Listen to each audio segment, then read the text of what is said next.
तो last class में अपन बात कर रहे थे कॉम्प्लेक्स रूट्स की बात कर रहे थे, ठीक है। कॉम्प्लेक्स nth रूट बताए थे मैंने आपको, है ना। 1 की पावर 1/n किस तरह से लिख सकते हो, और उसमें आपको दो प्रॉपर्टीज़ बताई थी कि 1 + omega square omega to power n-1, अगर सबका एडिशन करना है तो वैल्यू कितनी आती है 0, और सबका मल्टीप्लिकेशन करना है तो -1 टू द पावर n-1, ठीक है। कॉम्प्लेक्स रूट पढ़ लिए थे आपने। नेक्स्ट हेडिंग डाल के लिखो function of complex variable, function of complex variable, function of complex variable.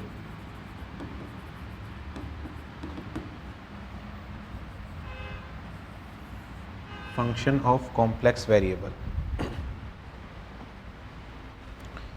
ठीक है। जिस तरह से आपने कॉम्प्लेक्स नंबर को रिप्रेजेंट किया था ना, z = x + i/y, ठीक है। इस तरह से किसी भी कॉम्प्लेक्स नंबर का अगर क्या लिखना हो, आपको फंक्शन लिखना हो, है ना, वो भी कॉम्प्लेक्स नंबर का फंक्शन लिखना हो तो उसको किस तरह से रिप्रेजेंट किया जाएगा, f(z) = u(x, y) + i(v(x, y), ठीक है। वेयर u(x, y) ये तो क्या है बताओ, ये उस फंक्शन का रियल पार्ट है, ठीक है। This is real part of function f(z), real part of f(z), और v(x, y) जो है that is imaginary part, imaginary part of function f(z), ठीक है। तो इस तरह से फंक्शन, कॉम्प्लेक्स फंक्शन जो है उसको डिफाइन किया जाएगा। और अगर कार्टेशियन कोऑर्डिनेट की जगह पोलर कोऑर्डिनेट्स में डिफाइन करना है आपको, तो किस तरह से कर सकते हो, f(z) को इसी को लिखा जा सकता है, इसी को क्या लिख सकते हो आप बताओ, u(r, θ) + i(v(r, θ)। अगर x y की जगह पोलर कोऑर्डिनेट्स x y की जगह r θ में डिफाइन करना है तो u(r, θ) + i(v(r, θ), ठीक। तो वहाँ भी रियल पार्ट लिखना है तो क्या आ जाएगा वहाँ रियल पार्ट u(r, θ), और इमेजनरी पार्ट लिखना है तो v(r, θ).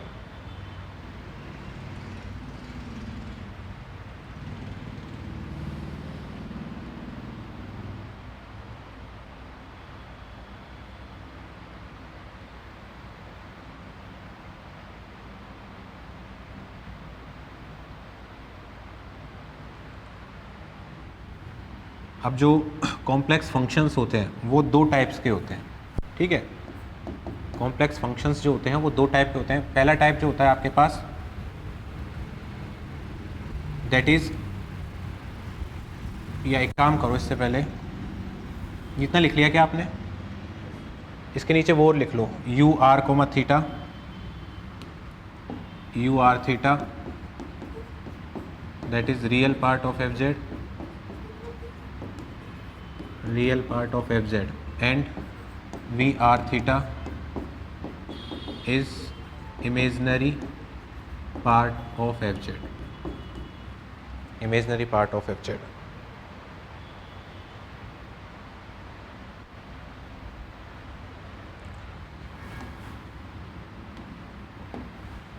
तो मैं बता रहा था कि एल्जेब्रिक फंक्शन, वो जो कॉम्प्लेक्स फंक्शंस होते हैं वो दो टाइप के होते हैं। फर्स्ट होता है आपके पास एल्जेब्रिक, एल्जेब्रिक कॉम्प्लेक्स फंक्शन,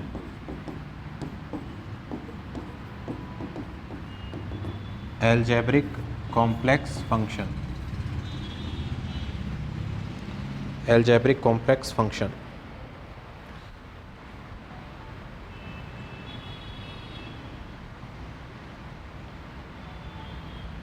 ठीक है। ये एल्जेब्रिक कॉम्प्लेक्स फंक्शन का मतलब ऐसा कॉम्प्लेक्स फंक्शन है जिसके अंदर जो टर्म्स प्रेजेंट रहेंगे वो कौन से रहेंगे, ओनली पॉलिनोमियल टाइप की टर्म्स प्रेजेंट रहेंगी।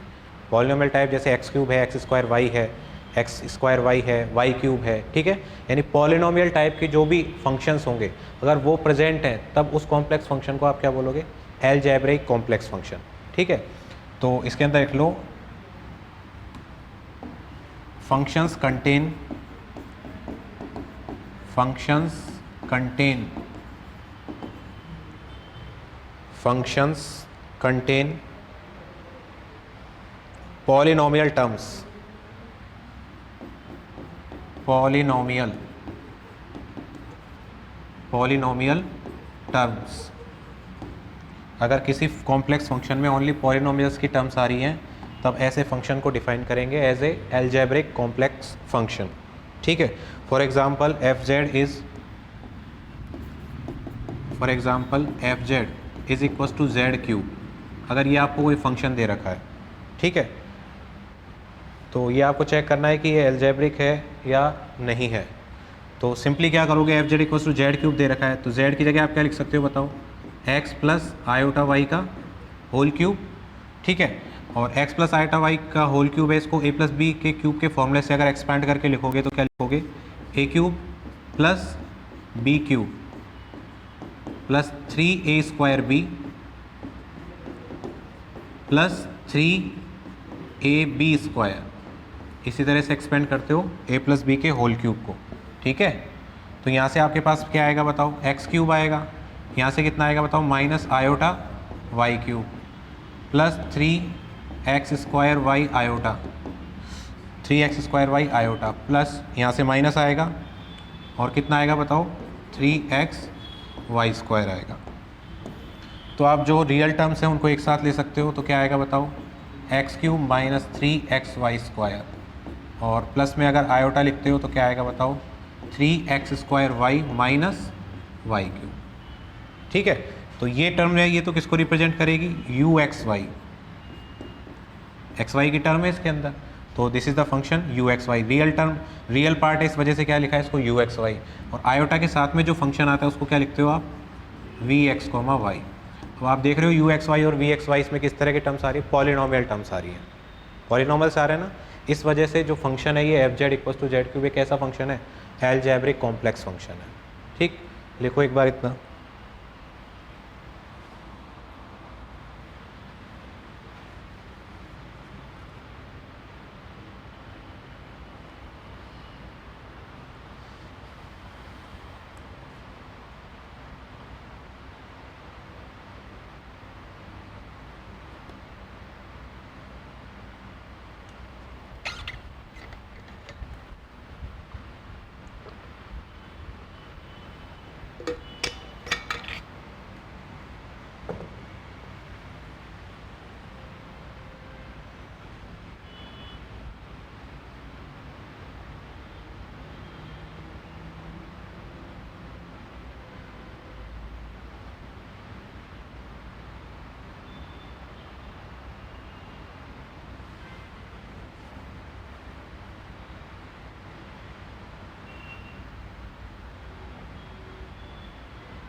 ठीक है, एक एग्जांपल देखो,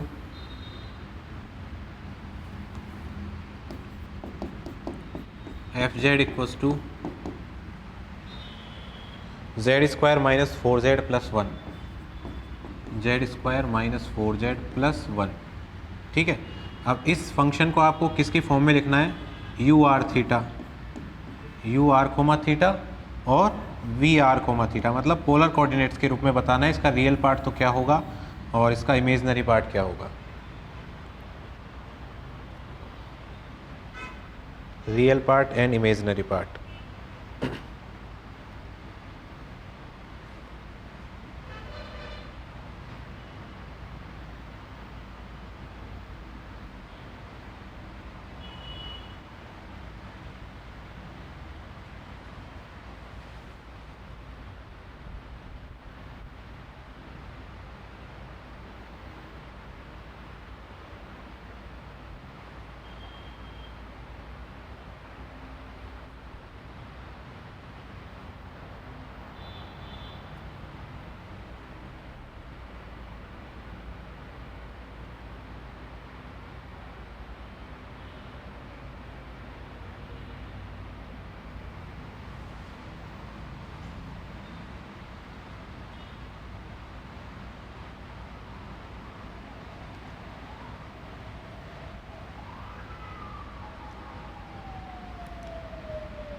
कैसे लिखोगे, देखो इसको आर थीटा की फॉर्म में जेड स्क्वायर लिखना है तो क्या लिखोगे, r square e to the power 2 iota theta minus 4 z को क्या लिखना है, r e to the power iota theta plus 1।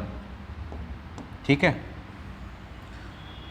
अब यहाँ से देखो आयलर फॉर्मूले का यूज़ करोगे तो e to the power 2 iota theta को क्या लिखोगे, cos 2 theta plus iota sine 2 theta minus 4 r cos theta plus iota sine theta, और देन आपके पास क्या आएगा प्लस 1। तो यहाँ से देखो आपके पास क्या आएगा, r square cos 2 theta plus, या एक साथ जो रियल पार्ट्स हैं उनको एक साथ लिखोगे तो कितना आएगा, देखो आर स्क्वायर कॉस 2 थीटा और वहाँ से कितना आएगा आपके पास माइनस का 4r कॉस थीटा और प्लस में क्या आएगा 1। ठीक है, और प्लस में आयोटा लिखोगे और यहाँ से क्या आएगा आपके पास r square sine 2 theta minus में क्या आएगा बताओ 4r साइन थीटा। ठीक है, तो ये आपके पास क्या आ गया यू आर थीटा, और जो इमेजनरी पार्ट है वो क्या है आपके पास वी आर कोमा थीटा। ठीक है, तो इस तरह से रियल पार्ट और इमेजनरी पार्ट को अलग करके लिख सकते हो आर थीटा की फॉर्म में भी। अगर एक्स वाई में लिखना है तो भी कर सकते हो, यहाँ क्या लिखोगे एक्स प्लस वाई का आयटा वाई का whole square minus 4x plus iota y plus 1। ठीक है, तो ये पहले टाइप का जो कॉम्प्लेक्स फंक्शन था वो था एल्जेब्रिक कॉम्प्लेक्स फंक्शन। अब सेकंड लिखोगे non algebraic complex function, non algebraic complex function second.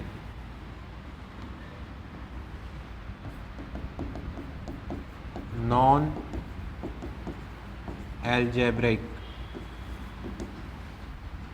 Algebraic complex function,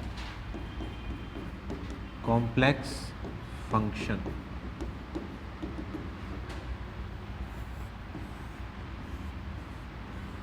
non algebraic complex function.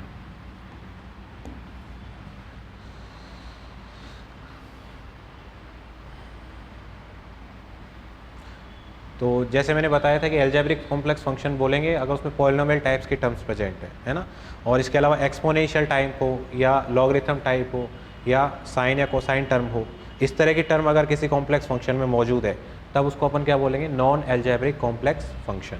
ठीक है, तो लिखो the function contains trigonometric exponential, the function contains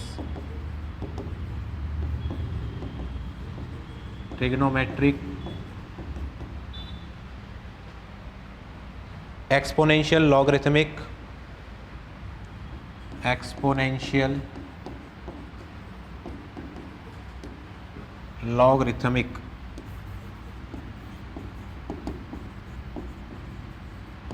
logarithmic anti trigonometric terms या inverse trigonometric terms,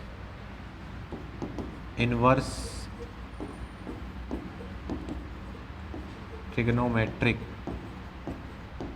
terms. इस तरह की terms अगर present है फंक्शंस के अंदर तब उसको आप बोलोगे नॉन एल्जेब्रिक कॉम्प्लेक्स फंक्शन।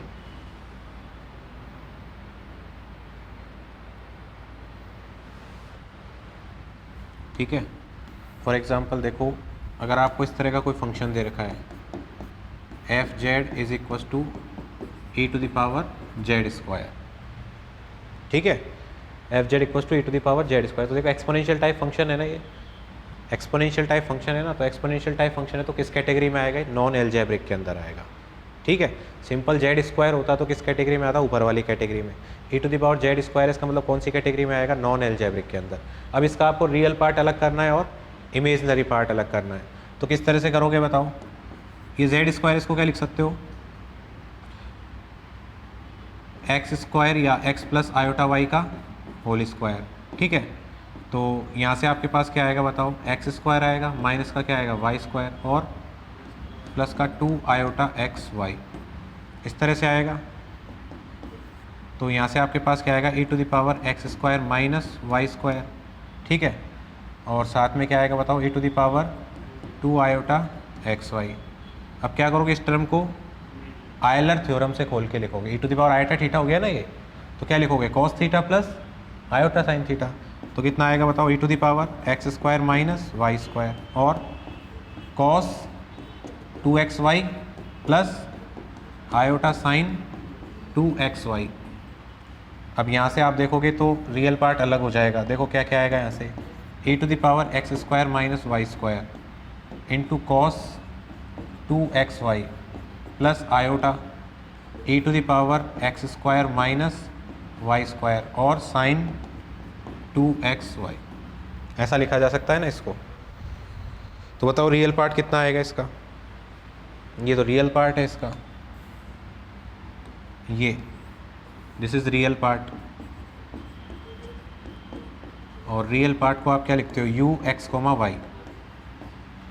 और ये जो पार्ट है आपके पास ये कौन सा है, imaginary part, that is v x comma y,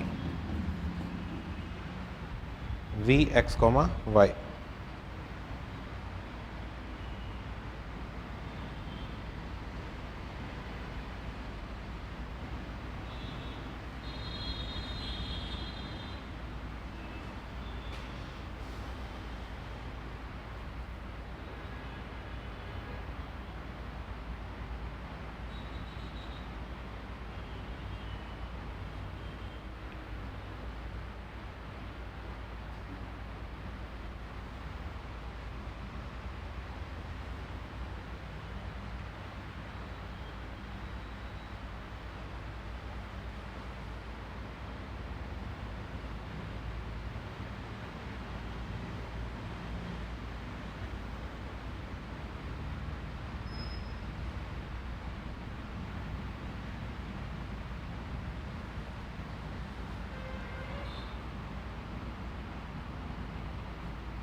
ठीक है।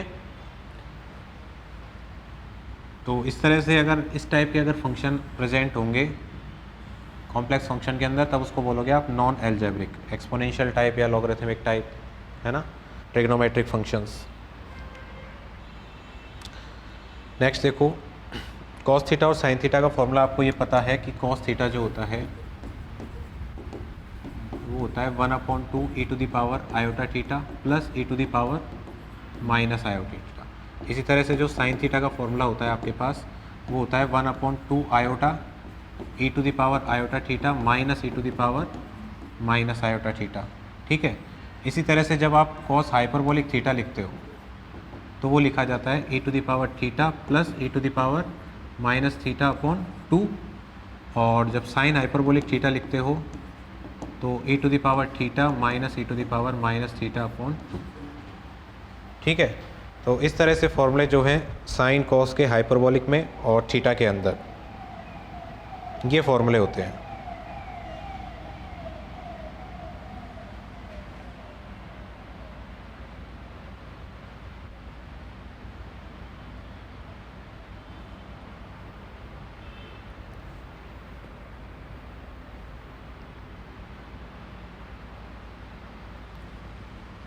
अब ये दोनों जो फंक्शंस हैं साइन थीटा और कॉस थीटा, साइन थीटा और कॉस थीटा, ये दोनों फंक्शंस जो हैं इनको आप बोलते हो सर्कुलर फंक्शंस। ये दोनों फंक्शंस जो हैं इनको क्या बोलोगे आप, सर्कुलर फंक्शंस, सर्कुलर फंक्शंस। और यहाँ जो दोनों फॉर्मूले लिखे हैं कॉस हाइपरबोलिक और साइन हाइपरबोलिक, इन्हें आप क्या बोलते हो, hyperbolic functions, hyperbolic functions, hyperbolic functions और सर्कुलर फंक्शंस। ठीक है। ऐसा क्यों बोला जाता है, देखो अगर सपोज़ आपने जो कॉस थीटा है उसको x के बराबर मान लिया, x equals to cos theta, और y इक्वस टू क्या लिखते हो, अगर साइन थीटा लिखते हो। ठीक है। तो मुझे बताओ अगर x square plus y square की वैल्यू आप निकालोगे तो कितनी आएगी, sine square theta plus cos square theta, that means 1। इसका मतलब x square plus y square is equal to कितना आ रहा है बताओ, 1 आ रहा है। और ये किसकी इक्वेशन होती है, ये सर्कल की इक्वेशन होती है। इस वजह से इन फंक्शंस को क्या बोला जाता है, सर्कुलर फंक्शंस बोला जाता है। ठीक है। इसी तरह से जब आप यहाँ देखोगे कि x इक्वस टू अगर मैं लिखता हूँ कॉस हाइपरबोलिक थीटा और y इक्वल्स टू क्या लिखता हूँ मैं, साइन हाइपरबोलिक थीटा।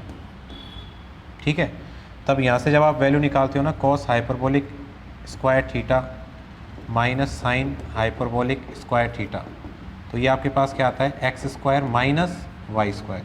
और cos hyperbolic square theta minus sine hyperbolic square theta, इसकी वैल्यू किसके बराबर होती है, 1। हाइपरबोलिक में उल्टा चलता है। ठीक है, cos hyperbolic square minus sine hyperbolic square कितना होता है, 1। इस वजह से x square minus y square की वैल्यू कितनी आएगी बताओ, 1 आएगी। और x square minus y square equal to 1, ये किसका इक्वेशन होता है, हाइपरबोला का। ये किसका इक्वेशन है, हाइपरबोला। ठीक है, अब ये हाइपरबोला का इक्वेशन है, इस वजह से जो साइन हाइपरबोलिक और कॉस हाइपरबोलिक फंक्शंस हैं, इनको क्या बोलते हैं अपन, हाइपरबोलिक फंक्शंस। ठीक है, लिखो ये तो इक्वेशन है सर्कल का, और वो इक्वेशन है हाइपरबोला का।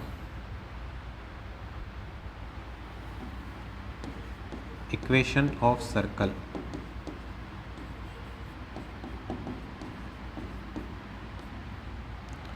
and this is equation of hyperbola.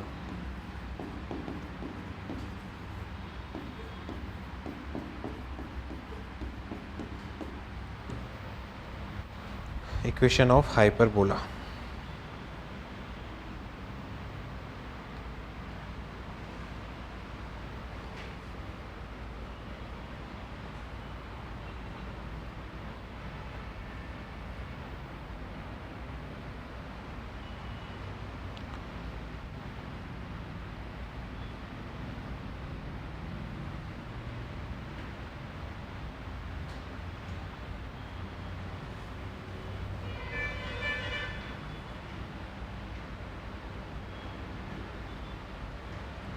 ठीक है, अब नेक्स्ट लिखो, relation between circular and hyperbolic functions.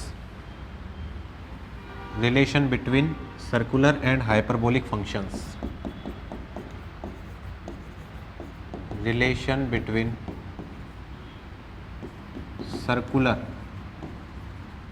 And hyperbolic functions. Relation between circular and hyperbolic functions.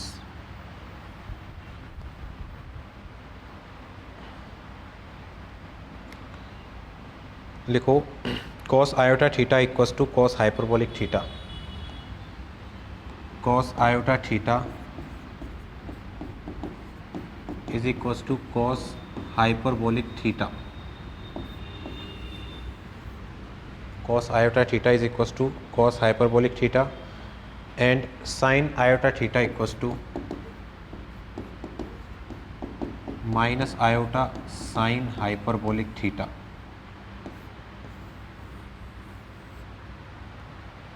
Sin iota theta equals to iota sin hyperbolic theta.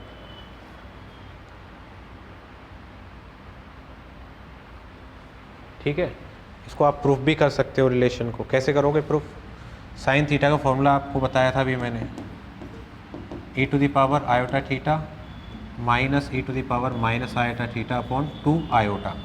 ठीक है, अब आपको क्या चाहिए, यहाँ से साइन आयोटा थीटा चाहिए, तो थीटा की जगह कितना रख दोगे आप, आयोटा थीटा। तो थीटा की जगह पर क्या पुट करोगे, आयोटा थीटा। तो यहाँ भी करना होगा आपको, तो e to the power iota theta की जगह क्या रखोगे, iota theta minus e to the power minus iota iota theta, और बटे में कितना आएगा बताओ, 2 और आयोटा। ठीक, तो यहाँ से देखो कितना आएगा आपके पास, ये आयोटा स्क्वायर बनेगा तो e to the power minus theta, minus यहाँ से कितना आएगा e to the power plus theta, iota square minus minus plus बटे 2 आयोटा। ठीक है, अब बताओ इसको क्या लिख सकते हैं आगे, e की power minus theta minus e की पावर थीटा, इसको ऐसा लिख सकते हैं क्या, माइनस 2 साइन हाइपरबोलिक थीटा। अभी बताया था ना साइन हाइपरबोलिक का formula, e to the power theta minus e to the power minus theta upon 2, तो माइनस आएगा e to the power minus theta minus e to the power theta, ये term opposite है ना, ये plus में ये minus में है, तो ये आ जाएगा, बटे में कितना आएगा बताओ, 2 आयोटा। तो यहाँ से कितना आएगा आपके पास, 2 से 2 कैंसिल होके minus sine hyperbolic theta upon iota. अब आपको क्या चाहिए, माइनस का आयोटा चाहिए ना, देखो कहीं माइनस की मिस्टेक तो नहीं है। इसको कैसे लिखोगे, आयोटा से ऊपर नीचे मल्टीप्लाई कर दो इसको, आयोटा से ऊपर नीचे मल्टीप्लाई, तो कितना आएगा बताओ, iota sine hyperbolic theta.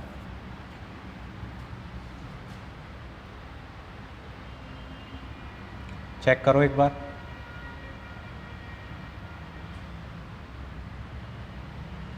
Sign hyperbolic theta का फॉर्मूला क्या है?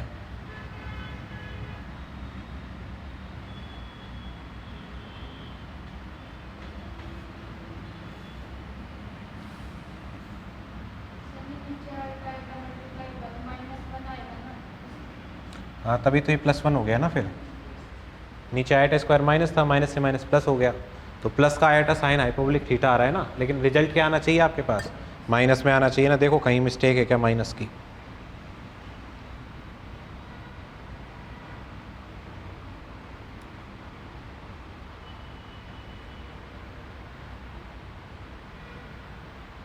हाँ मिस्टेक पकड़ में आ गई। देखो जो फॉर्मूला लिखवाया था ना आपको साइन हाइपरबोलिक थीटा का, साइन हाइपरबोलिक थीटा, इसमें 2 आयोटा, यहाँ 2 ही आएगा या 2 आयोटा आएगा?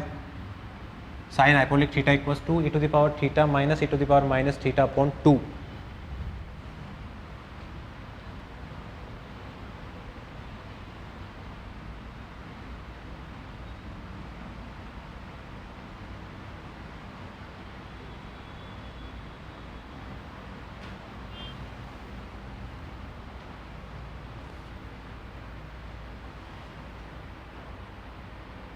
ठीक है, यही मिस्टेक की है अपन ने, ये प्लस में ही आएगा, ठीक है, ये माइनस में नहीं आएगा रिजल्ट। ये रिजल्ट कौन सा आएगा, प्लस में ही आएगा, या प्लस साइन करना, क्योंकि यहाँ अपन ने कहीं मिस्टेक नहीं की ना, यहाँ कहीं मिस्टेक नहीं है, बिल्कुल एग्जैक्ट निकाला है यहाँ से। तो यहाँ से कितना आ रहा है रिजल्ट अपना, आयोटा साइन हाइपरबोलिक थीटा आ रहा है, ठीक है, इसका मतलब यहाँ प्लस है, माइनस साइन नहीं है। Sine iota theta equals to iota sine hyperbolic theta and cos iota theta equals to cos hyperbolic theta. इसी तरह कॉस का भी प्रूफ कर सकते हो, कॉस का फॉर्मूला लिखोगे, थीटा की जगह आयोटा थीटा पुट करके देखोगे तो कॉस हाइपरबोलिक थीटा आएगा, ठीक है।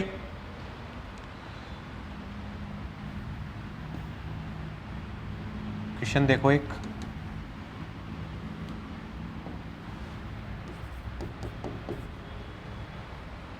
if z equals to x plus iota y then find the value, if z equals to x plus iota y, if z equals to x plus iota y then find the value of mod sin z square, find the value of mod sin z square।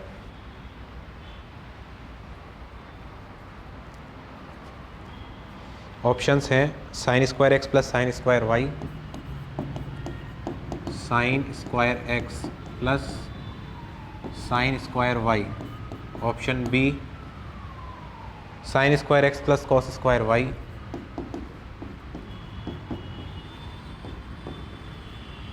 Option C sine square x plus sine hyperbolic square y,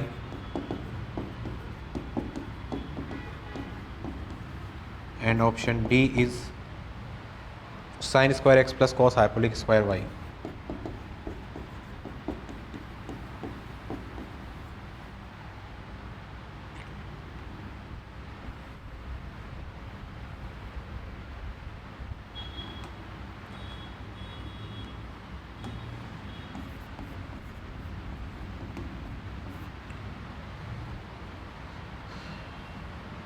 सबसे पहले functions का modulus निकालना है आपको, तो उस format में ज़रूर बनाना पड़ेगा। किस फॉर्मेट में, नॉन एल्जेब्रिक या एल्जेब्रिक में कैसे फॉर्मेट बनाते हो, यू एक्स वाई का पता होना चाहिए और वी एक्स वाई का पता होना चाहिए, मतलब रियल पार्ट पता होना चाहिए और इमेजनरी पार्ट, तभी उसका मोड निकाल सकते हो। रियल पार्ट को अलग रखना है और इमेजनरी पार्ट को अलग, उसके बाद में उसका मोड निकलेगा।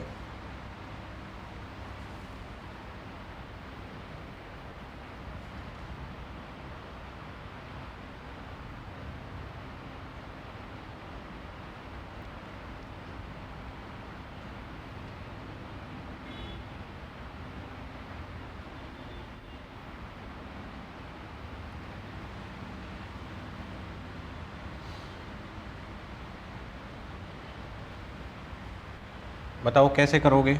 ये फंक्शंस दे रखा है आपको, f z equals to modulus of sine z, ठीक है। तो साइन जेड की वैल्यू क्या लिखोगे आप, साइन जेड की जगह कितना लिखोगे, एक्स प्लस आयोटा वाई, ठीक है। अभी तो सेपरेट कर नहीं सकते एक्स और आयोटा की टर्म को, यानी रियल टर्म को और इमेजनरी टर्म को अभी तो सेपरेट कर नहीं सकते। सेपरेट करने के लिए आपको क्या फॉर्मूला लगाना पड़ेगा, साइन ए प्लस बी का फॉर्मूला लगाना पड़ेगा। तो साइन ए प्लस बी के फॉर्मूला लगाओगे तो क्या आएगा बताओ, sine a cos b plus cos a and sine b, ठीक है। अब देखो यहाँ से साइन एक्स, अभी आपको फॉर्मूला बताया था कॉस आयोटा वाई का, कॉस आयोटा थीटा होता है तो उसको क्या लिख सकते हो बताओ, कॉस आयोटा थीटा को कॉस हाइपरबोलिक थीटा, ठीक है। और प्लस में क्या आएगा बताओ, कॉस एक्स, और साइन आयोटा थीटा को आप लिख सकते हो iota sine hyperbolic theta, change कर सकते हैं दोनों को। अब देखो यहाँ से आपके पास रियल पार्ट आ जाएगा, कितना आएगा बताओ, sine x cos hyperbolic y, और प्लस में क्या आएगा देखो, iota cos x sine hyperbolic y. हो गए रियल और इमेजनरी पार्ट अलग। अब आपको क्या लेना है, इसका मॉडुलस। तो साइन जेड का मॉडुलस लोगे आप तो कितना आएगा, root sine x cos hyperbolic y का square plus cos x sine hyperbolic y square, और मॉडुलस का स्क्वायर भी आपसे पूछ रहा है, तो mod sine z square root हट जाएगा आपके पास, ठीक है। यहाँ से देखो कितना आएगा आपके पास, sine square x cos hyperbolic square y, ठीक है। और प्लस में क्या आएगा देखो, cos square x sine hyperbolic square y आएगा, कितना आ जाएगा। अब ऑप्शंस जो दे रखे हैं वो देखो इस टाइप के नहीं दे रखे आपको, ऑप्शंस में दो ही टर्म आ रही है ना, दो ही टर्म का मतलब यहाँ भी एक टर्म है प्लस फिर दूसरी टर्म है, इसका मतलब चेंज करना पड़ेगा कुछ ना कुछ, आपको चेंज करना पड़ेगा ना। तो चेंज कैसे करोगे देखो, साइन स्क्वायर एक्स, ये देखो जो ऑप्शंस जो आ रहे हैं उसमें या तो दो ऑप्शंस तो ऐसे हैं जिनमें साइन की टर्म आ रही है आपके पास, और दो ऑप्शंस ऐसे हैं जिनमें साइन कॉस की टर्म आ रही है ना। तो या तो एक बार ऐसा चेक करो कि पूरे फंक्शन को ही साइन के अंदर बना लो, समझ रहे हो, साइन के अंदर बनाने का मतलब ये कॉस है ना, इसको साइन में चेंज कर दो, और उधर वाले कॉस को भी किस में चेंज कर दो, साइन में। फिर चेक करो कोई ऑप्शन मैच करता है क्या। तो कॉस हाइपरबोलिक स्क्वायर वाई की जगह तो कितना लिख सकते हो आप बताओ, 1 plus sine hyperbolic square y, hyperbolic में उल्टा चलता है ना, cos hyperbolic minus sine hyperbolic 1 होता है। यहाँ चेक करोगे तो क्या आएगा, 1 minus sine square x sine hyperbolic square y. अब यहाँ से देखो जब आप चेक करोगे आगे तो कितना आएगा, साइन स्क्वायर एक्स और प्लस में कितना आएगा, sine square x sine hyperbolic square y plus sine hyperbolic square y minus sine square x sine hyperbolic square y, multiply करके लिख दिया। अब कितना आएगा देखो, ये वाली टर्म कैंसिल हो जाएगी, आपके पास कितना आएगा देखो, sine square x plus sine hyperbolic square y modulus of sine z का स्क्वायर। अब चेक कर लो कौन सा ऑप्शन है ये, ऑप्शन थर्ड है, ऑप्शन थर्ड, ठीक है। ये प्रीवियस ईयर किसी एग्ज़ाम के अंदर पूछा गया था, ये क्वेश्चन प्रीवियस ईयर का क्वेश्चन है, किसी एग्ज़ाम का प्रीवियस ईयर का।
तो आपको जब भी कोई ऐसा क्वेश्चन दिया जाता है तो सिंपली इमेजिनरी पार्ट और रियल पार्ट को अलग अलग करना है सबसे पहले फॉर्मूले लगा करके, ठीक है। और फिर जो भी आपसे पूछ रहा है, मॉडुलस स्क्वायर पूछ रहा है या मोड पूछ रहा है, उसका जो भी पूछा गया है क्वेश्चन में वो बता सकते हो। फिर आप फॉर्मूले याद होना ज़रूरी है। अगर यहाँ पर आपको ये पता नहीं होता कि कॉस आइटा वाई को कॉस हाइपरबोलिक वाई लिख सकते हैं और साइन आइटा वाई को आयोटा साइन हाइपरबोलिक वाई लिख सकते हैं, तब आप फिर इमेजिनरी पार्ट अलग नहीं कर सकते। फिर कैसे करते? फिर नहीं कर पाते ना। थीटा के अंदर आ रहा है आइटा वाई, ठीक है। तो फॉर्मूले पता होंगे तभी आप कर पाओगे। नेक्स्ट लिखो logarithmic complex functions. Logarithmic complex function,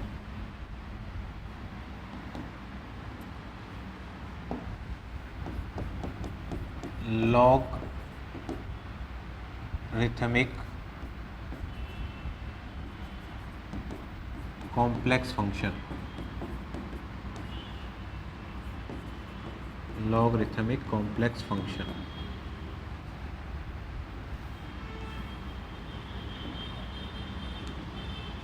logarithmic complex function, ठीक है। मैंने आपको ये बात बताई थी स्टार्टिंग में भी कि जब कभी भी पॉजिटिव नंबर का लॉग लिया जाता है ना, जैसे x कोई पॉजिटिव नंबर है, इसका लॉग जब लिया जाएगा तो आपको क्या मिलेगी? रियल नंबर ही मिलेगा, रियल क्वांटिटी। या x बोल सकते हो, x कोई रियल नंबर है, उसका लॉग लोगे तो आपको क्या मिलेगा? कोई रियल नंबर ही मिलता है, ठीक है। इसी तरह से जब आप किसी नेगेटिव रियल नंबर का कॉम्प्लेक्स निकालते हो, नेगेटिव रियल नंबर का क्या निकालते हो? कॉम्प्लेक्स, तब आपको रियल नंबर नहीं मिलता बल्कि क्या मिलता है? कॉम्प्लेक्स नंबर मिलता है। क्या मिलता है? Complex number. मतलब रियल नंबर का जो लॉग होता है वो तो रियल प्लेन में डिफाइन हो जाता है, लेकिन नेगेटिव रियल नंबर का जो लॉग होता है वो रियल प्लेन में डिफाइन नहीं होता। उसके लिए आपको कॉम्प्लेक्स प्लेन की ज़रूरत पड़ती है ना। और उससे जो रिजल्ट आता है आपके पास वो कैसा आता है? कॉम्प्लेक्स नंबर आता है, ठीक है। वो कैसा आता है? Complex number. तो सपोज फॉर एग्जांपल अगर आपके पास ये वैल्यू दे रखी है log ऑफ -8, log ऑफ कितना दे रखा है? -8 दे रखा है। तो ये क्या है? रियल नंबर का नेगेटिव है, इसका log निकालना है आपको। तो log निकालोगे तो देखो कैसे लिख सकते हो इसको। log -8 है, इसको ऐसा लिखा जा सकता है log -1 log ऑफ -1 इंटू 8, ऐसा लिख सकते हैं इसको, ठीक है। अब log की प्रॉपर्टी से log m इंटू एन को कैसे लिखते हो आप? log m plus log n। इसको नेक्स्ट स्लाइड में लेता हूँ। तो मैं ये बता रहा था आपको कि log की अगर नेगेटिव रियल नंबर का log निकालना है आपको तो इसको आप ऐसा लिख सकते हो log -1 इंटू 8, और log की प्रॉपर्टी से इसको m इंटू एन से log m plus log n लिख सकते हो, ठीक है। तो यहाँ से कितना आएगा बताओ? ये तो log 8 आ जाएगा। इसको क्या लिख सकते हो? देखो log -1 को ऐसा लिखा जा सकता है e to the power iota pi, क्योंकि cos pi plus iota sine pi आएगा। cos पाई की वैल्यू -1 होती है, साइन पाई की वैल्यू 0 होती है, इस वजह से इसको e to the power iota pi लिख सकते हैं। तो यहाँ से आपके पास आएगा log 8 प्लस ये क्या आएगा? log और e तो कैंसिल हो जाएंगे, आपके पास कितना आएगा? केवल आयोटा पाई। इसका मतलब log -8 की जो वैल्यू आ रही है आपके पास वो कितनी आ रही है? log 8 प्लस आयोटा पाई। तो बताओ कौन सा नंबर आ रहा है? कॉम्प्लेक्स नंबर है ना ये। तो नेगेटिव रियल नंबर का जब भी log निकालोगे तो कौन सी क्वांटिटी मिलेगी आपको? कॉम्प्लेक्स नंबर मिलेगा, ठीक है। और अगर इन जनरल आपको अगर ऐसा लिखना है log ऑफ -x, कोई भी नंबर दे रखा है x रियल नंबर, और उस नेगेटिव रियल नंबर का log निकालना है, तो क्या क्या log आएगा उसका बताओ? log of x plus iota पाई, यही आएगा ना। देखो कोई भी नेगेटिव रियल नंबर का log निकालना है तो कैसे निकालोगे? log ऑफ x कर दोगे प्लस आयोटा पाई कर दोगे। तो इसमें लिखो, सबसे पहले ये लिखना कि log of positive real number is real quantity, log of positive real number real quantity, and log of negative real number complex quantity, complex quantity.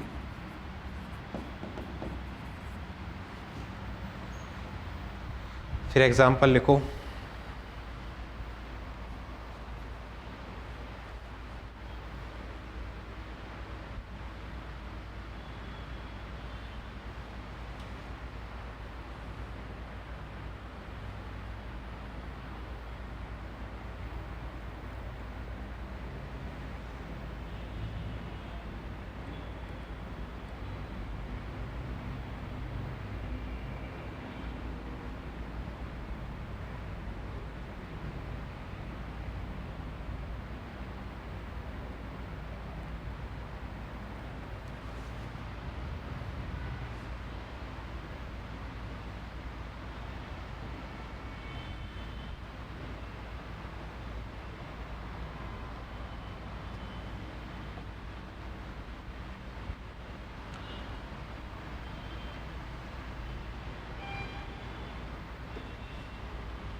ठीक है।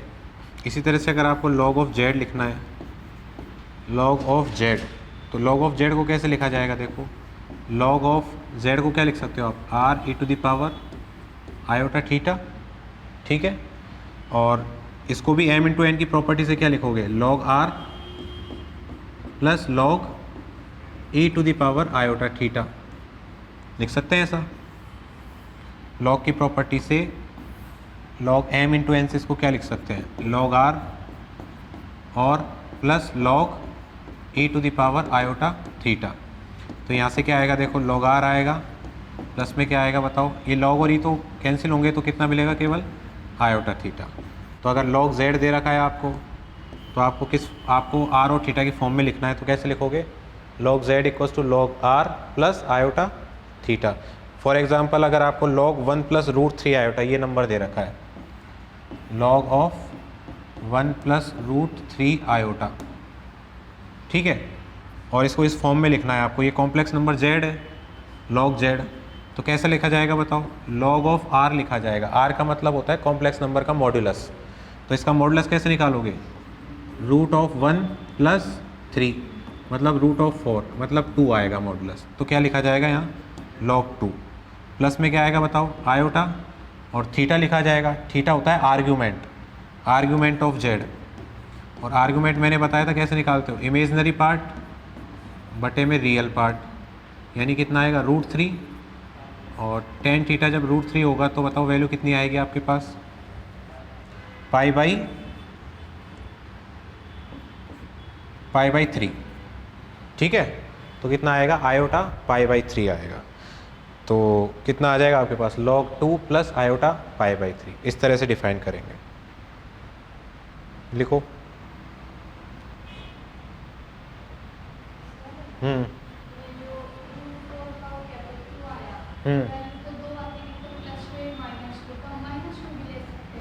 माइनस टू ले सकते हैं, लेकिन अभी हम जो बात कर रहे हैं ना, वो केवल क्या नाम से पॉजिटिव के ऊपर ही हम केवल कंसंट्रेशन कर रहे हैं, ठीक है। अब आप जैसे log -2 लिखोगे ना, -2, तो फिर से इस तरह से लिखना पड़ेगा उसको। अभी बताया था ना नेगेटिव रियल नंबर का log कैसे लिखोगे, तो फिर इस तरह डिफाइन करना पड़ेगा, log 2 प्लस आयोटा पाई। समझ में आ गई? और केवल अगर +2 वैल्यू लिखोगे तो डायरेक्ट वैल्यू आपके पास रिजल्ट निकल के आ जाएगा log 2। तो -2 लिखोगे तो फिर इस फॉर्मूले से आगे लिखना पड़ेगा फिर उसको, log -2 equals to log 2 plus iota pi, ठीक है।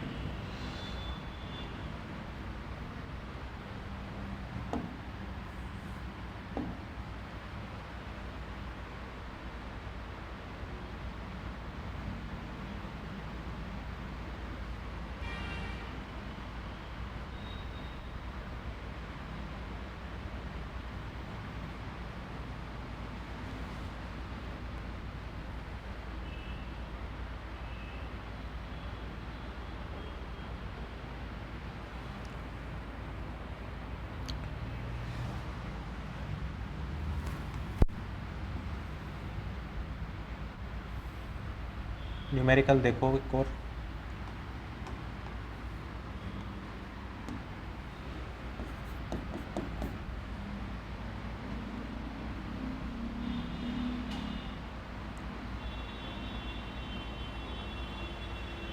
ये आपको दिया गया है आयोटा दी पावर आयोटा, और ये इनफाइनाइट तक जा रहा है, ठीक है।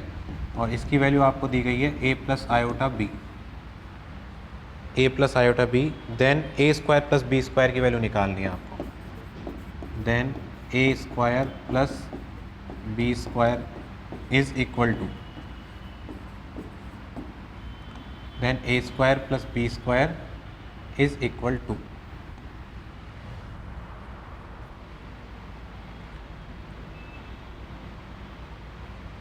ऑप्शंस आपके पास है 1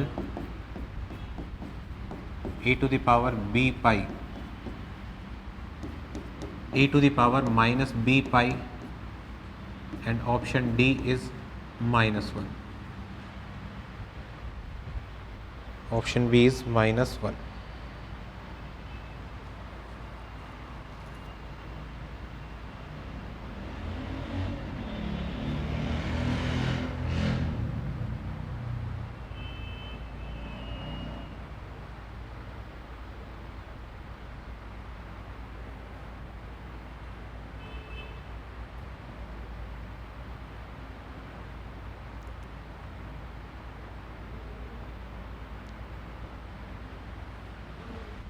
देखो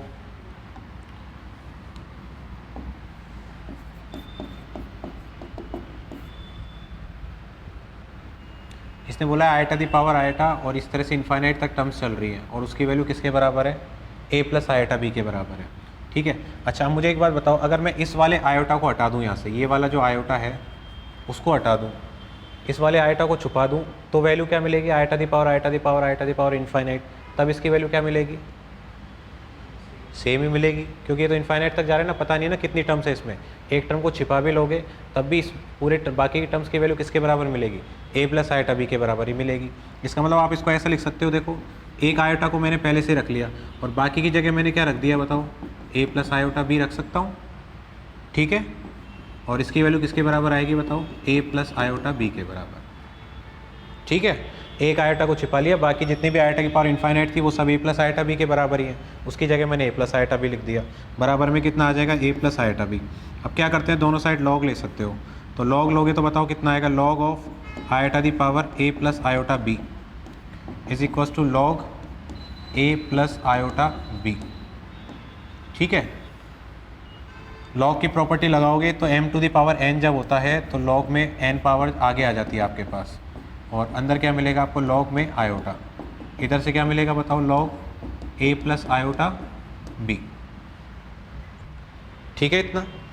अब यहाँ से क्या काम करना पड़ेगा आपको, अभी मैंने बताया था कॉम्प्लेक्स नंबर का लॉग लिखना हो अगर, तो ये कॉम्प्लेक्स नंबर है लॉग आयोटा, ये भी कॉम्प्लेक्स नंबर है, तो इसका लॉग लिखने का फॉर्मूला भी बताया था आपको, क्या बताया था, देखो a प्लस आयोटा बी, मैंने आपको ये बताया था कि लॉग अगर आपके पास क्या हो, z हो। ठीक है, तो लॉग z जब होता है तो उसको लिखते हो log r plus iota theta, ऐसे लिखते हो ना। तो सिमिलरली यहाँ भी लिखना है आपको, तो कितना आएगा देखो आपके पास, लॉग में r मतलब इसका मॉडुलस निकालोगे, मॉडुलस कितना आएगा इसका, 1 आएगा, प्लस में क्या निकालोगे, थीटा, तो कितना आएगा थीटा, थीटा के लिए क्या करते हो, tan inverse y upon x, यही करते हो ना। तो y का मतलब कॉम्प्लेक्स के साथ जो मल्टीप्लाई में है वो y है, तो 1 है, तो 1/0 मतलब इन्फाइनाइट, tan इनवर्स इन्फाइनाइट मतलब π/2 आएगा, इसका मतलब आयटा के साथ में कितना आएगा, π/2। ठीक है, ये तो कर सकते हो, अभी बताया था मैंने आपको कॉम्प्लेक्स नंबर के साथ लॉग हो तो किस तरह डिफाइन करना है। इसी तरह से मुझे बताओ इसको डिफाइन करना है तो क्या लिखोगे, log a plus iota b, ये भी कॉम्प्लेक्स नंबर है, लॉग r लिखोगे पहले, r मतलब इसका मॉडुलस, मॉडुलस इसका कितना है, a square plus b square का रूट, और प्लस में कितना आएगा बताओ, आयोटा, और थीटा लिखोगे तो थीटा की जगह क्या लिख सकते हो, tan inverse y upon x मतलब b अपॉन a। बताओ यहाँ कोई प्रॉब्लम है क्या, tan inverse b upon a।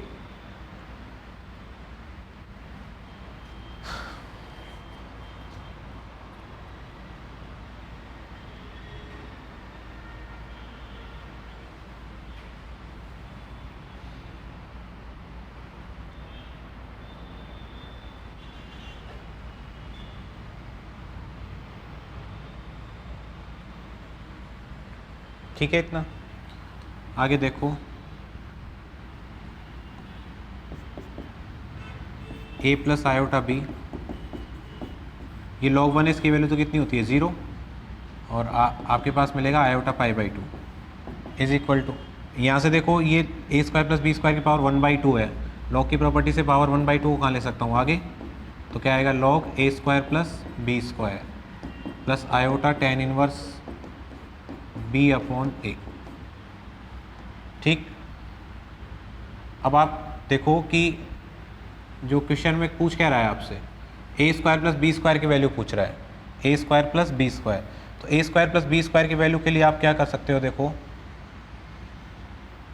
आप क्या काम करो, दोनों साइड जो है ना रियल पार्ट और इमेजिनरी पार्ट को कंपेयर करो, इधर बताओ रियल पार्ट कितना है, यहाँ से जब इसको मल्टीप्लाई करके लिखोगे तो रियल पार्ट तो कितना आएगा, माइनस का b π/2 आएगा, और प्लस में इमेजिनरी पार्ट कितना आएगा, आयोटा a π/2, यही आएगा, आयोटा a π/2 आएगा इमेजिनरी पार्ट, और इसको मल्टीप्लाई करोगे तो माइनस b π/2 रियल पार्ट आएगा। वहाँ से देखो रियल पार्ट तो क्या है आपके पास, half log a square plus b square, plus में आयोटा ये इमेजिनरी पार्ट है।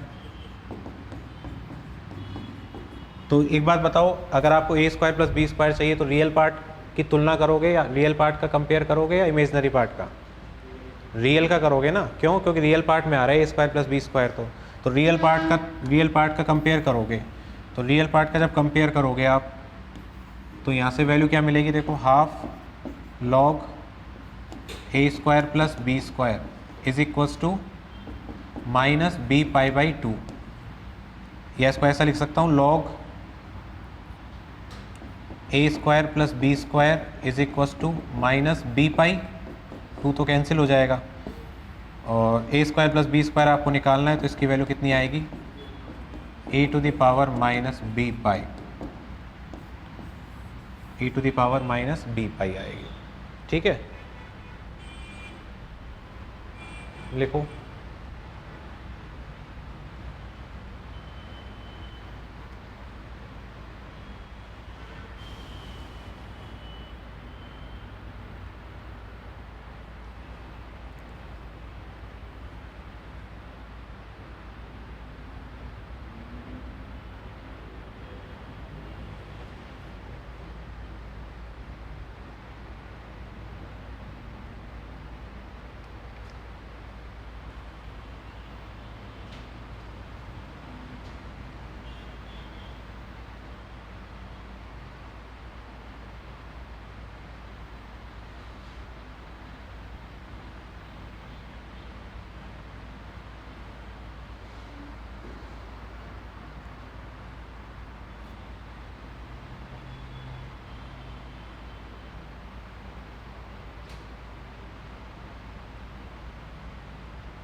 हो गया?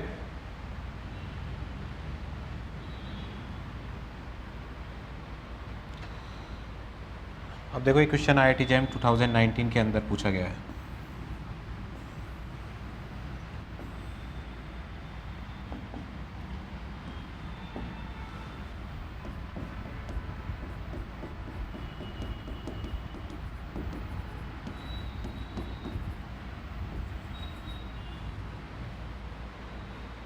The value of integral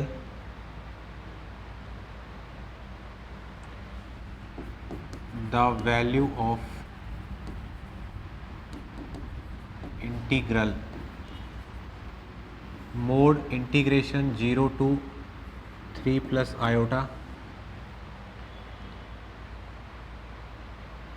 z bar square dz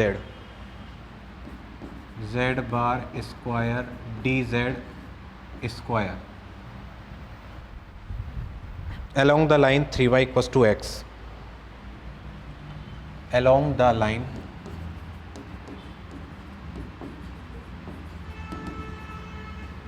3y equals to x, along the line 3y is equals to x।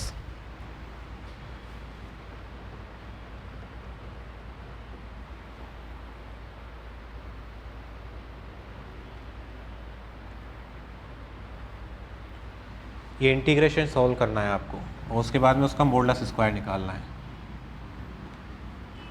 देखो, जैसा simple integration करते हो ना, जस्ट उसी की तरह थोड़ा सा चेंज है बस। थोड़ा चेंज क्या है कि जो z है ना, वो एक कॉम्प्लेक्स नंबर है। z जो है वो x + i/y है। तो सबसे पहला काम क्या है आपको, इसको z से हटा करके किस में चेंज करो? xy की फॉर्म में चेंज करो, तब आपका इंटीग्रेशन आसान हो जाएगा। तो 0 से 3 + i लिखोगे, z बार को क्या लिखोगे? √x² + y², और उसका क्या लिखोगे? होल स्क्वायर, मतलब x square plus y square, ऐसा ही लिखोगे ना। सॉरी, ये जेड बार है, मॉडुलस ऑफ जेड नहीं है, क्या है, जेड बार। जेड बार का मतलब जेड स्टार दे रखा है आपको, ठीक है। तो जेड स्टार का मतलब क्या होगा बताओ, एक्स माइनस आयोटा वाई, ठीक है। और एक्स माइनस आयोटा वाई का स्क्वायर लिखोगे, एक्स माइनस आयोटा वाई का स्क्वायर लिखोगे, ठीक है, इतना लिखोगे। अब देखो यहाँ तो एक्स वाई में चेंज कर दिया आपने फंक्शन को, अब यहाँ डी जेड नहीं लिख सकते ना, अब यहाँ भी क्या लिखना पड़ेगा, एक्स वाई के फॉर्म में डिफ्रेंशिएशन करना पड़ेगा, क्योंकि यहाँ फंक्शन एक्स वाई का हो गया। अब तो उसको चेंज करने के लिए आप क्या करोगे बताओ, जेड इक्वल्स टू क्या था, एक्स प्लस आयोटा वाई, तो डी जेड की वैल्यू कितनी हो जाएगी, d x plus iota d y, ऐसा करोगे। तो क्या लिखोगे बताओ, डी जेड की जगह d x plus iota d y लिखोगे, ऐसा ही लिखोगे ना। और क्या चेंज करोगे बताओ, अभी तक तो जो इंटीग्रेशन की लिमिट थी वो जेड के हिसाब से थी, जेड के रेस्पेक्ट में थी ना अभी तो इंटीग्रेशन की लिमिट। अब इंटीग्रेशन की लिमिट किसके रेस्पेक्ट में रखनी है आपको, एक्स और वाई के रेस्पेक्ट में। तो जब एक्स और वाई के रेस्पेक्ट में इंटीग्रेशन की लिमिट लगाना चाहते हो, मतलब एक्स और वाई की लिमिट लगानी है एक तरह से आपको, ये है। तो एक्स वाई की लिमिट कैसे लगाओगे, देखो लोअर लिमिट आपके पास कितनी थी पहले, 0, मतलब एक तरह से ये 0 प्लस आयोटा 0 था, और अपर लिमिट कितनी थी, 3 प्लस आयोटा। तो यहाँ से बताओ एक्स वाला पार्ट तो कितना है, 0, और वाई का पार्ट कितना है, 0, मतलब कोऑर्डिनेट क्या है आपके पास, लिमिट क्या है, 0, 0। इसी तरह से यहाँ से चेक करोगे, बताओ एक्स की वैल्यू कितनी है, वाई की वैल्यू कितनी है, 1, तो कोऑर्डिनेट क्या आएंगे, 3, 1 आएंगे। समझ में आई बात। तो लिमिट क्या लगाओगे बताओ, एक्स की लिमिट तो 0, 0 से, और वाई की लिमिट कहाँ तक चलेगी, 3, 1, यानी 0 से 3 और 0 से 1, ठीक है। एक्स की लिमिट तो 0 से 3, वाई की लिमिट 0 से 1। अब आसानी से कर सकते हो आप। अब क्या करोगे, एक्स के लिए अलग इंटीग्रेशन की वैल्यू लिखो और वाई के लिए अलग लिखो। देखो क्या क्या आएगा आपके पास, एक्स स्क्वायर आएगा, यहाँ से इसका होल स्क्वायर करोगे तो कितना आएगा बताओ, माइनस प्लस आएगा y square minus 2 iota x y, ठीक है, और d x plus iota d Y.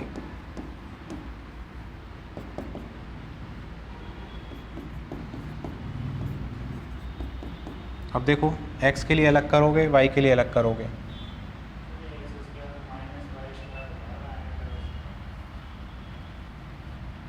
Minus iota y का स्क्वायर, ऐसे ही करोगे ना।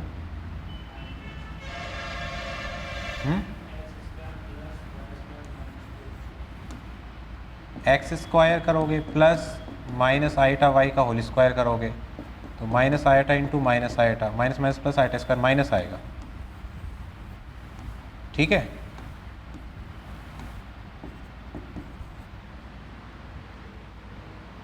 अब कैसे सॉल्व करोगे बताओ,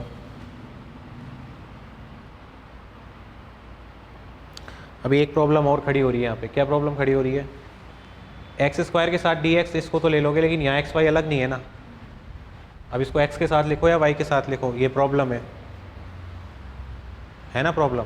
तो उस प्रॉब्लम का सॉर्ट आउट करने के लिए देखो एक कंडीशन दे रखी है आपको कि इस इंटीग्रेशन की वैल्यू किसके अलोंग निकालनी है आपको, along the y 3y equals to x, along the line 3y equals to x. तो इसने हिंट दिया है कि आप x की जगह क्या काम में ले सकते हो, 3y काम में ले सकते हो।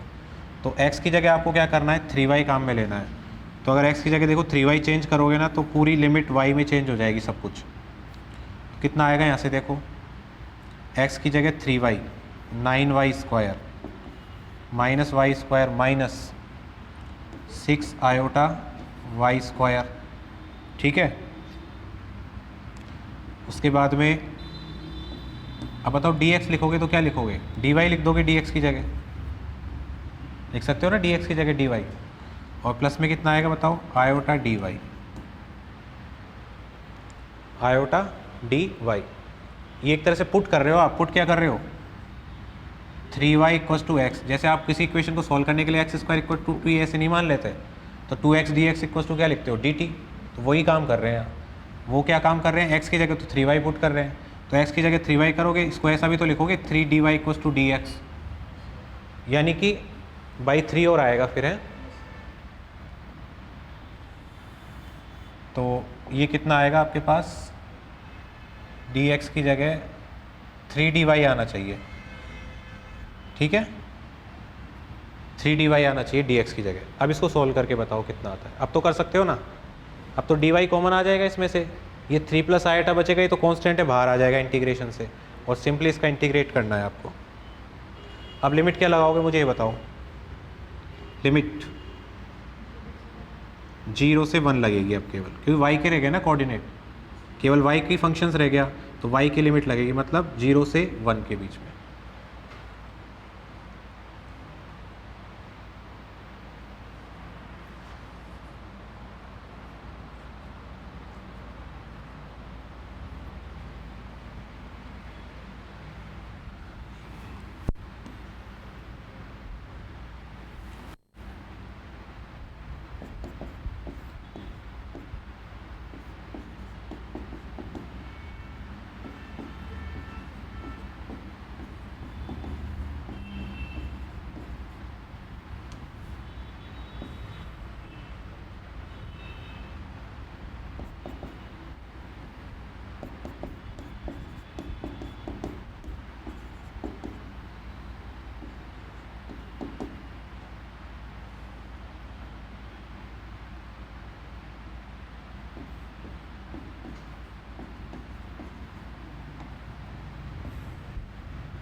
हो जाएगा इंटीग्रेशन सॉल्व, ये आएगा आपके पास, और इसको सॉल्व कर सकते हो मल्टीप्लाई करके।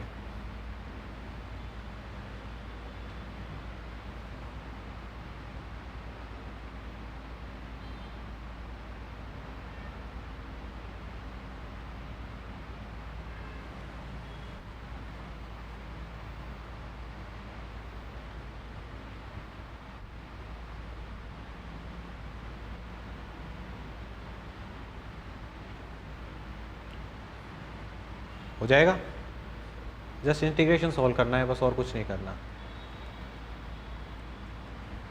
तो इस तरह से जो IIT JAM से रिलेटेड जो अपना कॉम्प्लेक्स से रिलेटेड पार्ट था, कॉम्प्लेक्स एनालिसिस वाला, वो कंप्लीट है। अब जितना कुछ IIT JAM के सिलेबस के अंदर दे रखा है आपका कॉम्प्लेक्स से रिलेटेड पार्ट, वो आपका कंप्लीट है। बाकी जो जस्ट TFR से रिलेटेड पार्ट है ना, उसको अलग से डिस्कस करेंगे हम लोग कॉम्प्लेक्स में, ठीक है। तो अभी तक आपका डिफरेंशियल इक्वेशन कंप्लीट है, और जो JAM से रिलेटेड जो कॉम्प्लेक्स एनालिसिस वाला पार्ट है वो कंप्लीट कर दिया मैथमेटिकल फिजिक्स में, ठीक है। अब नेक्स्ट जो अपन स्टार्ट करेंगे चैप्टर 3, वो करेंगे अपन फूरियर सीरीज़, ठीक। तो नेक्स्ट डाल के लिखो, next chapter is Fourier series. Fourier series आपका टेस्ट होगा डिफरेंशियल इक्वेशन का सैटरडे को।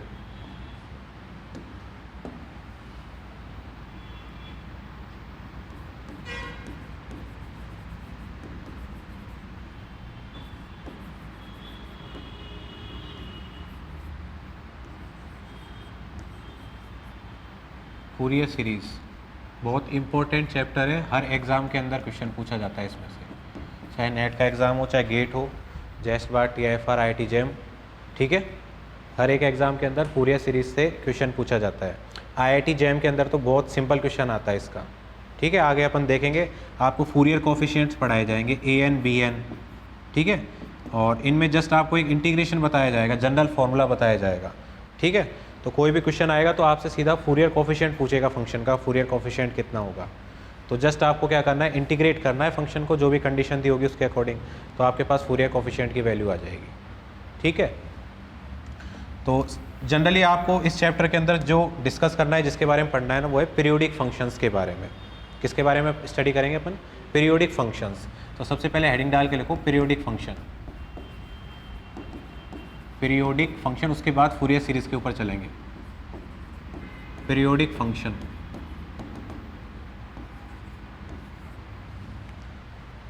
पीरियोडिक फंक्शन, तो जैसा नाम से ही पता लग रहा है, पीरियोडिक फंक्शंस का मतलब ऐसे फंक्शंस जो अपने आप को रिपीट करते हैं किसी एक फिक्स इंटरवल के बाद में, किसी एक फिक्स टाइम पीरियड के बाद में, किसी एक फिक्स पीरियड के बाद में जब फंक्शंस अपने आप को क्या करने लगे, रिपीट करने लग जाए, तब ऐसे फंक्शंस को क्या बोलते हैं अपन? Periodic functions. ठीक है, और सबसे अच्छा एग्जांपल क्या है इसका? जैसे आप साइन एक्स और कोस एक्स का ग्राफ देखते हो, है ना, एग्जाम्पल क्या है इसका? Sine x cos x. तो साइन एक्स और कोस एक्स का जब आप ग्राफ बनाते हो तो साइन एक्स का ग्राफ इस तरह से बनाते हो आप। ठीक है, तो आप देखते हो कि कितने टाइम पीरियड के बाद में जो साइन एक्स है वो अपने आप को रिपीट करता है। ठीक है, ये 2 पाई है, दिस इज पाई, यानी कि 2 पाई पीरियड के बाद में वापस से साइन अपने आप को क्या करने लगता है? रिपीट करने लगता है। इसका मतलब साइन एक्स क्या है? एक पीरियोडिक फंक्शन है, और इसका पीरियड जो है कितना है बताओ? पीरियड क्या होता है? जो शॉर्टेस्ट टाइम इंटरवल होता है जिसमें फंक्शंस खुद को क्या करने लगे? रिपीट करने लग जाए। तो शॉर्टेस्ट टाइम इंटरवल कितना है इसका? 2 पाई है, यानी हर 2 पाई के बाद में अपने आप को क्या करने लगेगा? रिपीट करने लगेगा। इस वजह से साइन एक्स जो फंक्शन है उसका पीरियड किसके बराबर है? 2 पाई के बराबर है। सिमिलरली जब कोस एक्स की बात करते हो ना, तो कोस एक्स भी एक पीरियोडिक फंक्शन है, और इसका पीरियड भी किसके बराबर आता है? इसका पीरियड किसके बराबर आता है? 2 पाई के बराबर ही आता है। समझ में आई बात? तो जितने भी फंक्शंस होंगे जो अपने आप को किसी एक फिक्स इंटरवल के बाद में, किसी एक फिक्स पीरियड के बाद में क्या करने लगें? रिपीट करने लगें, और ऐसे फंक्शंस को अपन क्या बोलेंगे? Periodic function. और जितने इंटरवल के बाद में या जितने टाइम के बाद में अपने आप को रिपीट कर रहा है वो, उस टाइम इंटरवल को आप क्या बोलोगे? पीरियड। उस फंक्शन का पीरियड बोलोगे। बात समझ में आ गई? तो डेफिनेशन लिखो पीरियोडिक फंक्शन की। A function that repeat itself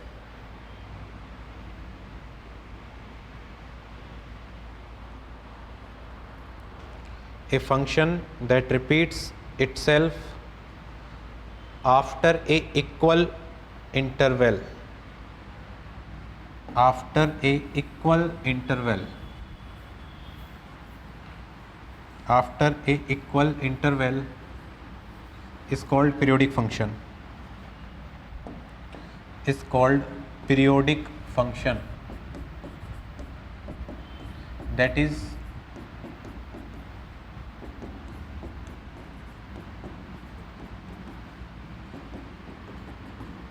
लिखो f x is equals to f x plus t is equals to f x plus 2t। बताओ इस फंक्शन का, ये जो फंक्शन है एफ एक्स, इस फंक्शन का टाइम पीरियड कितना है, या इस फंक्शन का पीरियड कितना है? कैपिटल टी है ना। हर कैपिटल टी पीरियड के बाद में फंक्शन खुद को क्या कर रहा है? रिपीट कर रहा है। वही वैल्यू मिल रही है कितने टाइम के बाद में? कैपिटल टी इंटरवल के बाद में। इसका मतलब इसका जो पीरियड है वो किसके बराबर है? कैपिटल टी के बराबर। फंक्शन एफ एक्स का जो पीरियड है वो कितना है? Capital T. ठीक, और एग्जाम्पल लिख सकते हो sign x cos x. Example sign x cos x, ten x, ये सब पीरियोडिक फंक्शन है। साइन एक्स कॉस एक्स का जो पीरियड है वो किसके बराबर है? 2 पाई के बराबर। इनका पीरियड 2 पाई के बराबर है।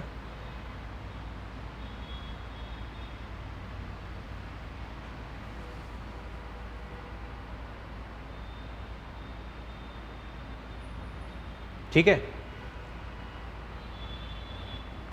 अब जो पीरियड होता है फंक्शन का वो भी 2 टाइप का पीरियड होता है। ठीक है, एक तो होता है टेम्पोरल पीरियड। पीरियड जो होता है वो 2 टाइप का है। एक तो होता है आपके पास टेम्पोरल, टेम्पोरल पीरियड, और एक पीरियड आपके पास होता है special period. Special period, temporal का मतलब तो है टाइम से रिलेटेड, मतलब किसी एक फिक्स टाइम इंटरवल के बाद में फंक्शन अपने आप को क्या करने लगे, रिपीट करने लगे, तब ऐसे फंक्शंस को, ऐसे पीरियड को तो आप क्या बोलोगे, temporal period.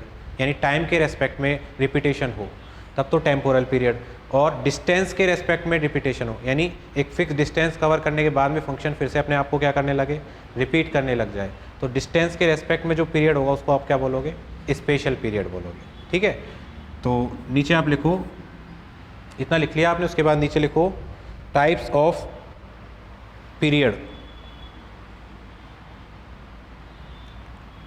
Types of period, first is temporal,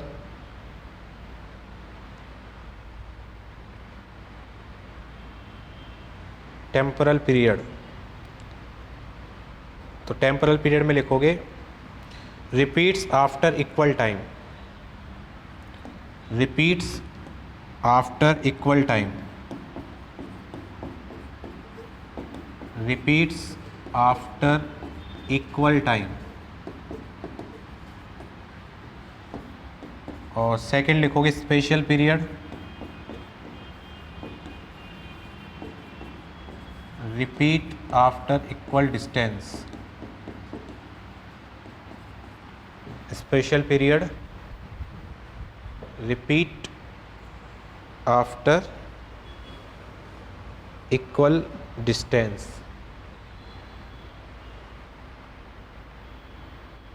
ठीक है, नेक्स्ट लिखो heading types of periodic functions. Types of periodic functions.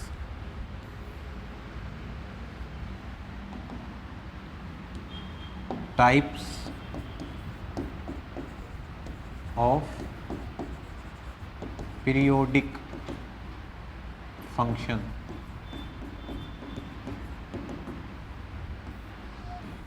Types of periodic functions. ठीक है, फर्स्ट लिखो sinusoidal periodic function. First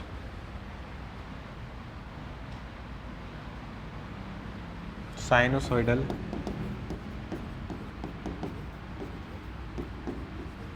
periodic function. Sinusoidal periodic function. ठीक है, तो sinusoidal के अंदर दो ही फंक्शंस आते हैं आपके पास। कौन कौन से फंक्शन आएंगे, एक तो साइन फंक्शन आएगा, साइनोसॉइडल के अंदर क्या आएगा, साइन फंक्शन और कोसाइन फंक्शन या कॉस फंक्शन जिसको बोलते हैं। ये दोनों फंक्शंस जो होते हैं वो साइनोसॉइडल पीरियोडिक फंक्शंस होते हैं। अब साइन फंक्शन जो है वो पीरियोडिक फंक्शन किसके रेस्पेक्ट में हो सकता है, टाइम के रेस्पेक्ट में होगा, तब तो क्या लिख देंगे उसको, साइन टी और कॉस टी, यानी टेम्पोरल कोहेरेंस या टेम्पोरल पीरियड की बात करोगे तो साइन टी और कॉस टी से डिफाइन करोगे, और अगर पोजीशन या डिस्टेंस की बात करोगे तो क्या लिखोगे, साइन एक्स और कॉस एक्स। ठीक है, अभी बताया था ना, टाइम के रेस्पेक्ट में बात करोगे तब तो टेम्पोरल पीरियड, और डिस्टेंस के रेस्पेक्ट में बात करोगे तो स्पेशल पीरियड। ठीक है, लेकिन साइनोसॉइडल के अंदर दो ही तरह के फंक्शन आएंगे, या तो कौन से फंक्शन होंगे, साइन फंक्शन, या तो कौन से फंक्शन होंगे, कोसाइन फंक्शन होंगे। इसके अलावा कोई फंक्शन साइनोसॉइडल के अंदर नहीं आएगा। ठीक है, तो ये लिखो साइनोसॉइडल पीरियोडिक फंक्शन के अंदर लिख लो, sine and cosine functions are sinusoidal periodic functions.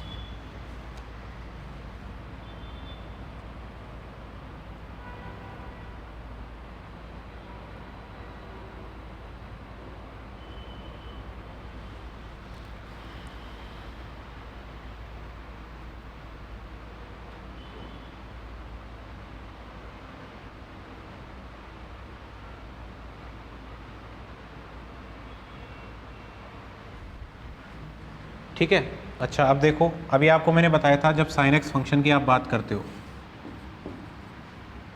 Sine x function की जब आप बात करते हो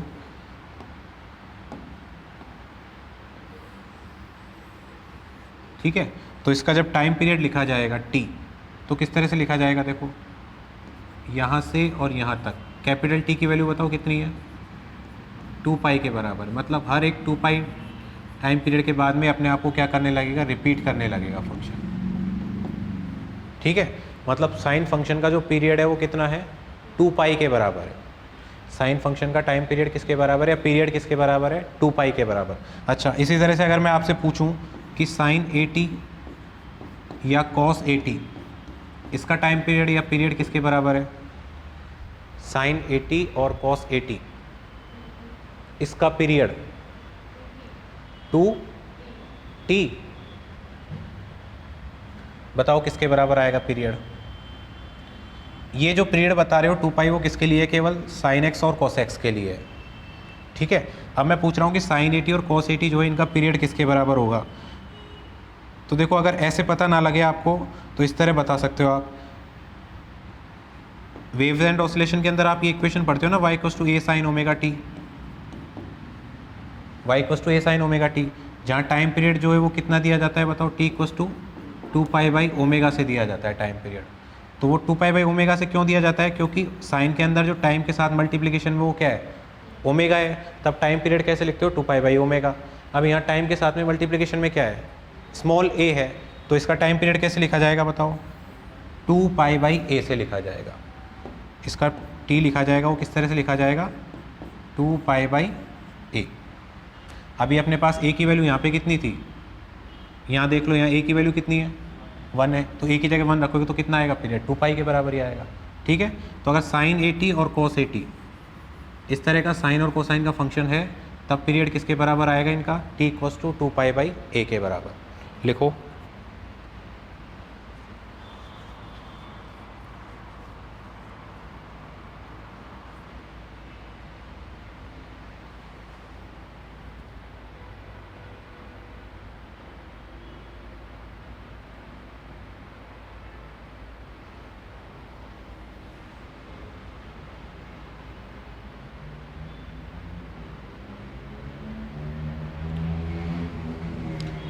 ठीक है। अब मुझे बताओ साइन t की पावर n और कॉस t की पावर n, इस तरह से फंक्शन है, साइन t की पावर n और कॉस t की पावर n, इनका पीरियड बताओ कितना आएगा। साइन t की पावर n, कॉस t की power n,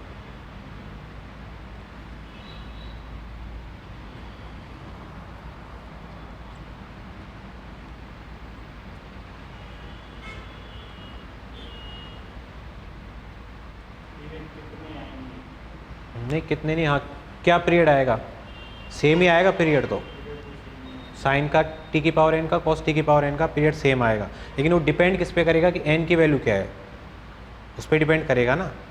n even integer है या ऑड इंटीजर है, उसके ऊपर डिपेंड करेगा कि साइन t की पावर n, कॉस t की पावर n का पीरियड कितना आता है। ठीक है, तो आप लिखो, अगर n ऑड इंटीजर है ना, तब तो पीरियड आएगा इसका 2 पाई के बराबर। ठीक है, इन दोनों का पीरियड जो है t वो आएगा कितना, 2 पाई। कब, if n is odd integer, n is odd integer, अगर n क्या है, ऑड इंटीजर है। ऑड इंटीजर का मतलब 1357 इस तरह से है, तब तो पीरियड किसके बराबर आएगा, 2 पाई के बराबर। और अगर n जो है इवन इंटीजर है, तब पीरियड किसके बराबर आएगा, पाई के बराबर। If n is even integer,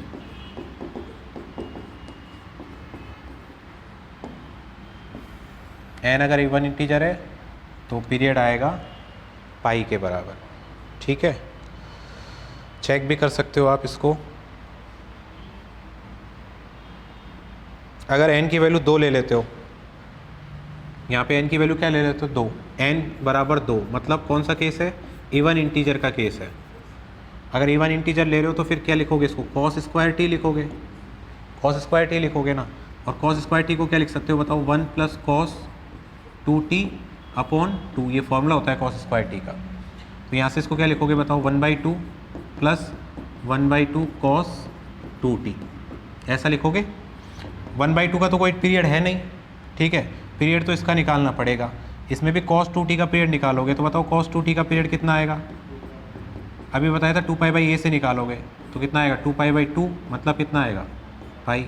तो इस वाले टर्म का पीरियड कितना आ रहा है पाई, इसका तो कोई पीरियड है ही नहीं, इसका मतलब टोटल जो फंक्शन है उसका पीरियड किसके बराबर आ रहा है, पाई के बराबर। तो जब भी n इवन इंटीजर होगा तो साइन और कोसाइन फंक्शन का जो पीरियड आएगा वो किसके बराबर आएगा, पाई के बराबर। इसी तरह से क्यूब, अगर n की वैल्यू 3 लोगे ना आप तब भी चेक कर सकते हो इसी तरह, तो 2 पाई आएगा।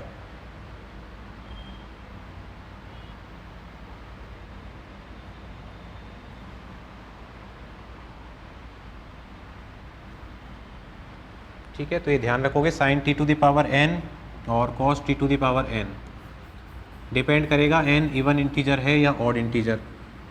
इवन इंटीजर है तो पीरियड आएगा पाई के बराबर, और ऑड इंटीजर होगा तो पीरियड आएगा 2 पाई।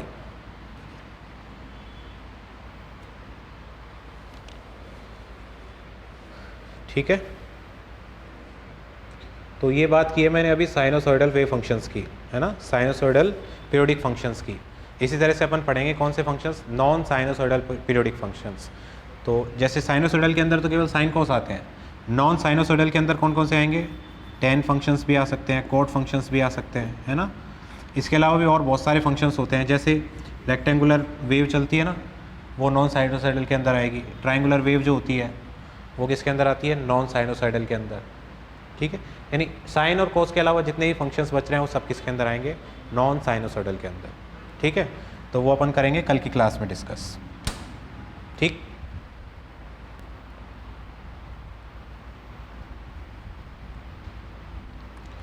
टेस्ट के लिए मैंने आपको बता ही दिया, सैटरडे के दिन डिफरेंशियल इक्वेशन। तुम्हारी नोटबुक डिफरेंशियल इक्वेशन वाली है ना, वो एक दिन के लिए इनको दे देना, जिसे देख लेंगे कि क्या क्या अपना मतलब क्लास के अंदर हो चुका है डिफरेंशियल इक्वेशन में। ठीक है।